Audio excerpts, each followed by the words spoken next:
L'or bleu, une ressource à protéger. Les élèves de CM1, CM2 ont travaillé autour de l'ODD numéro 6, accès à l'eau et à l'assainissement. On a fait un jeu, par exemple, quel pays consomme le plus d'eau ou le moins?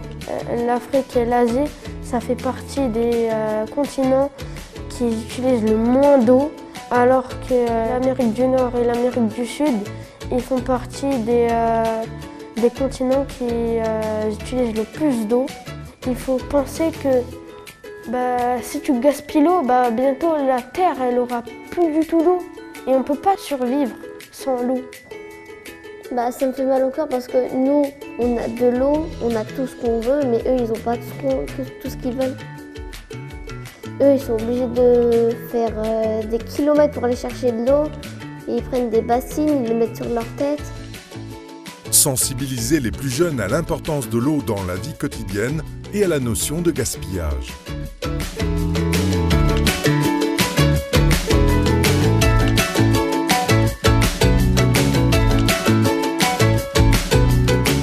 Le but essentiel de nos interventions dans l'école, au niveau de toutes les classes de Châlons, c'est de montrer une réalité différente, les problèmes de l'eau, le manque d'eau plus précisément.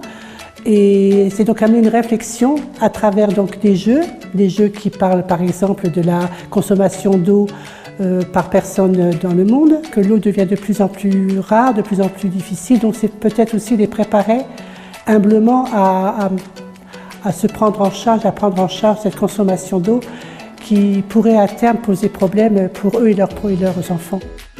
Amener les élèves à réfléchir sur l'utilisation de l'eau dans les différentes zones du monde.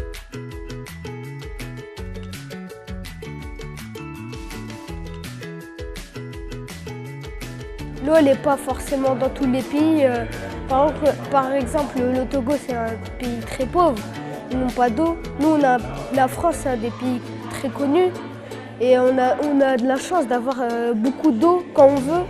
Et par exemple, dès qu'on ouvre un robinet, par magie, l'eau, elle vient pour boire. Voilà, on est dans la construction du futur citoyen, du futur adulte. Et donc, si on arrive à leur faire prendre conscience que l'eau, comme vous le dites, est une denrée rare, qu'il faut l'économiser, qu'il faut en prendre soin, parce qu'on ne sait pas jusqu'à quand on pourra l'utiliser de cette manière-là, je pense qu'on aura tout gagné. J'ai vu une évolution dans la prise de conscience des enfants, c'est-à-dire qu'ils se sont rendus compte qu'effectivement, nous, on avait la chance d'avoir de l'eau sans trop se poser la question, alors qu'au niveau des autres enfants dans d'autres parties du monde, ça n'était pas forcément le cas. Donc effectivement, il y a des interrogations par rapport à ça, mais alors du coup, mes maîtresses, ils font 500 mètres pour aller chercher de l'eau et en plus, ils sont obligés de la porter sur leur tête, mais c'est lourd quand même, alors que nous, toutes ces petites réflexions qui font qu'on dit qu'à terme, on a peut-être réussi à faire une partie de notre travail en tout cas.